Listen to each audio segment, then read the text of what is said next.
Hi guys, welcome back to another tutorial video. So in today's video, I'll show you how to use Canva AI Magic Design. So if you want to create designs quickly using AI, just follow along. First, open the Canva app or go to the Canva website and sign in to your account. On the home page, you'll first see options like video, social media, docs, whiteboard, and more. Select what you want to create. For example, you can choose social media if you're creating a post or a video for your content. After that, search for Magic Media on the bottom of the screen.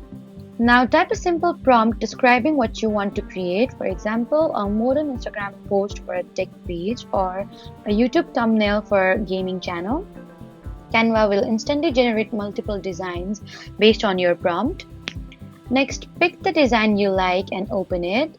You can now edit everything like text, colors, images, and layout to match your style. And if you want, you can also change your prompt and generate more designs. Once you're happy with your design, click download and save it to your device. So that was how to use Canva AI Magic Design easily. Don't forget to like, comment, and subscribe for more helpful tutorials. Thank you for watching.